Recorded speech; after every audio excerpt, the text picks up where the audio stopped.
Well, greetings and salutations, everybody. I'm Andrew from Team Respawn. It's been a minute since we've had a Halo Wars 2 update video, and I believe the last update for the game, if you want to call it an update, which is a balance patch, was like February, March-ish. Anyway, 343 just dropped a new game update, and this looks to be pretty much a balance patch. It doesn't look like any of the bugs have been addressed, which is a huge disappointment to me, and I know to a lot of people, but I do really appreciate the fact that not only is there a balance patch in general, but that this shows that 343 still kind of cares about Halo Wars 2. It doesn't seem like they care about it much at all. But let's go ahead and go through some of the changes. If you want to read along, link is in the description. It is a Halo Waypoint link. They're starting off with UNSC. And actually, before I even get to that, it says they're rolling out Season 14. It says, with this update, we have addressed a handful of housekeeping items needed to be done in order to keep things running smooth. That is not very descriptive. I don't know what that means. Does that mean that the bugs where the game will crash when you load up Fort Jordan is fixed? We're still waiting on Fort Jordan to be added to multiplayer, at least in social. Team War. I don't know. There's still a lot of bugs. That's neither here nor there. UNSC. Anti-infantry and anti-air turrets damage reduced by 7%. They're saying that turrets are overperforming, so they're reducing their damage. For vultures, this is interesting. Vultures are getting a buff, which I actually thought vultures needed a nerf. But vultures are getting buffed. Their base damage increased by 15%. Their speed has increased from 9 to 11. Crank that sucker up to 11. And their Phoenix missile damage increased by 10%. It says, we have seen through data that vultures are rarely built. To make them more viable in strategies, they have received a damage increase and slight speed increase to improve their capabilities on the battlefield. With these performance increases, bringing them online into your army composition instead of needing to mass them will be easier to do. I'm not so sure about that. And I've asked Pyman what he thought about the updates so far, and he said, let's see, he says vultures are stupid fast with any form of speed buff. I think he means without any form of speed buff like Redline. So I think potentially Kinsano can really make a comeback here because people will just get Redline 2, which makes all your air units move a lot faster permanently. And, vultures are going to be OP now. So be sure to upgrade your turrets to anti-air. And let me tell you something. If people didn't complain that air was OP now, just you wait. I really have a feeling people are really going to complain about air after this one. There's something here that I'm really glad that they did, a Scorpion buff. Scorpion base damage increased by 10%, canister shell accuracy improved, and canister shell damage improved by 10%. They say Scorpions are struggling in the late game and having trouble pushing into bases. This increases... Okay, it says this increase to cannon damage will help them transition to the late game more efficiently. As well, canister shell would often miss targets and not get used in many cases. I actually disagree with what they're doing here. I'm glad that it's getting a buff, but I think that Scorpions are actually too slow. That's why no one makes them. Because, for example, some of these 3v3 maps are so huge that if you have too many tanks, if someone's attacking your base while you go off and do something, you're going to lose your base by the time your tanks turn around and go to defend your base. So I think that's why people don't make them. Even Wolverines move faster than Scorpions. I think it's just they're just too slow. If the speed got increased, I think a lot more people would make them. But that's just one man's opinion.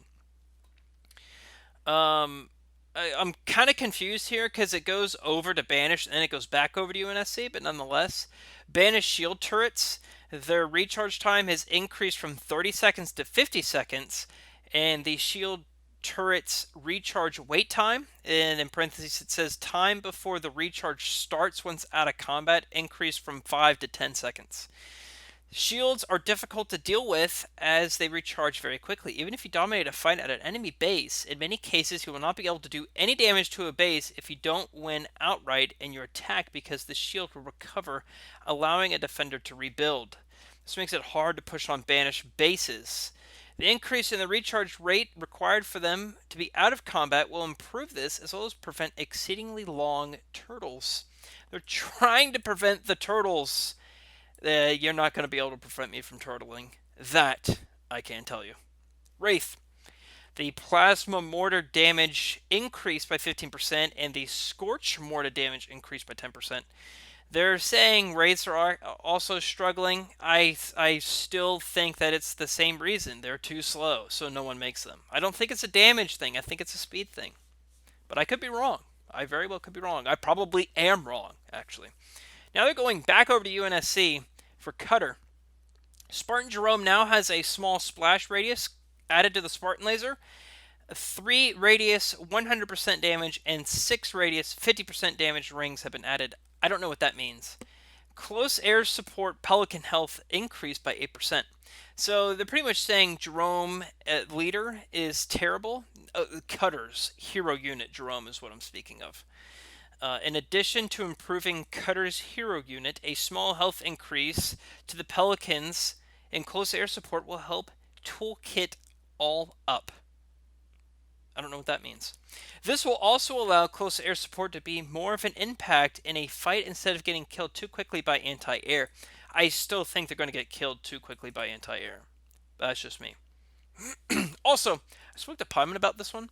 He says that Jerome still can't kill a Dusty Grunt. I don't know if that's sarcasm or if he's actually telling the truth, but I think what he's referring to is a base Spartan hero Jerome cannot kill a fully upgraded Desi Grunt. I've not tested it, so don't take my word for it. Forge. Now they're trying to help the lag bomb here. The scatter bomb telegraphing reduced from 1.5 seconds to 1 second. And the shield increased on Forge. Goslog overcharged. The upgrade reduced by 10%. The vehicle drop cooldown has been increased by 20 seconds, and the Grizzly build time has been reduced. So they're kind of buffing and nerfing Forge all at the same time. So they're trying to... They're saying Forge has one of the most effective and impactful sets of units and leaders in the game. I don't know about that. His Forge Hog is quite difficult to deal with in late game because of the hit-and-run tactics he is capable of. I actually see this more in the early game. To weaken this unit, a small reduction to the shield increase he gets from the Tier 3 upgrade will help balance out this hero unit. As well, the vehicle drop leader power cooldown receiving a small increase to lessen the frequency of units on demand, forcing the player to build more units and manage population more effectively. And now this vehicle drop thing is, I think that's in reference to dropping the 2 veteran Kodiaks, which are extremely cheddarful, let me tell you. Let's see here. Forge's Grizzly tanks are also receiving a reduction in build time to encourage players to build them instead of mainly using his unit drop due to their long time build. So a lot of times what people will do is just drop Grizzly Battalion and Grizzly Battalion over and over again instead of just building Grizzlies, because that way you get veteran Grizzlies right off the bat. I don't think that's going to change anything at all. Anders. Sentinel spawn with the Sentinel beacon damage reduced by 10%, and R&D, research and development reductions reduced to 15/30%. So Anders is by far the most OP leader in the game. Anders and Desi are the standouts. They annihilate everyone, and people say, oh, what a cheap way to win if you use Anders or Decimus. So they're reducing the damage of the Sentinels that spawn with Sentinel Beacon by 10%. I don't think it's going to change a whole lot, but maybe that'll help a good bit. And what Pyman actually said in reference to this is the changes are actually 27.75% instead of 30. So I don't know if they hit the wrong number when they're putting it in or what, but it doesn't look like it's actually 30% of a reduction. So if you're an Anders player, I guess that's slightly good news. Serena, Cryotech advances chill rate reduced by 50%. That is insane. It says massing Kodiaks on Serena is a difficult army to fight into. A reduction on the chill rate for Kodiak shots will help balance this out, so that a single area of effect shot will no longer freeze multiple infantry.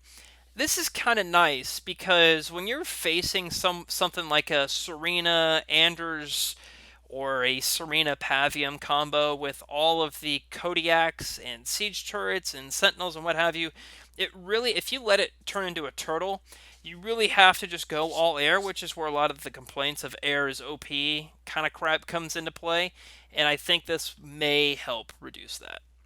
For Pavium, Hero Unit Paint Target ability now correctly slows units. Hero Unit Paint Target ability, which is his Y ability, I call it the Buzz Lightyear thing, increased to 20%, 40% slows, and Mega Turret cost escalation increased from 150 to 200. So Mega Turrets are going to get more expensive now. Pavium's hero has not been performing the way intended. To shake things up, we have reintroduced slow to his Y ability and improved it in order to help player combo abilities and improve overall effectiveness. In order to not push him over the top with these changes, we are also increasing mega turrets. They are quite difficult to fight into for ground forces. Well, you don't say. The cost will increase to help avoid Pavium players and from forcing long turtles and making it harder to rebuild a turret if it is destroyed. We're about halfway through here. I guess a little bit more than halfway. Going on to Vortis now. Someone that people hardly ever play about. Brute Grenadier base weapon damage increased by 15% and Brute Grenadier's siphon ability buffed. Brute Grenadier corruption consumption, say that 5 times fast. Size reduced by 50% for siphon upgrade. Brute Grenadier weapon modifiers improve versus vehicles. Grenadiers will now do the correct damage to vehicles. Oh dear. Corrupted Wraith Scorch Mortar damage increased by 15%. Brute Grenadiers are not being built by players as a viable unit to enter engagements with. Instead, they have been primarily used from their leader power.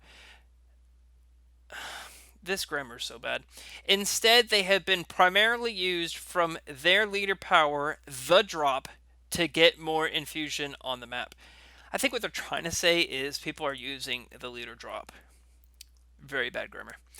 To help improve their overall unit capabilities, we are increasing their base damage, siphon ability damage increase, duration of the siphon buff, and lowering the amount of infusion it removes from the map when used. These changes will improve the viability of the unit and make their viability more worthwhile. Vortis Wraith buffs are being done in order to keep the Corrupted Wraith in parity with the standard Wraith improvements made. I still don't think anyone's going to play as Decimus. Decimus, speaking of which... Oh, wait, I meant to say Vortis. I'm losing my mind here. No one's going to play as Vortis. Moving on to Decimus. Boundless Siphon healing reduced by 20%. This is all it says. We are reducing the healing for Boundless Siphon as the ability is still too effective. Yeah, I know. It's hilarious. And I still don't think that that's going to change a whole lot, but I do appreciate that they're willing to acknowledge that Decimus is so OP that, like, sometimes people just quit if they see him. That's how OP he is. Yep, the Destroyer.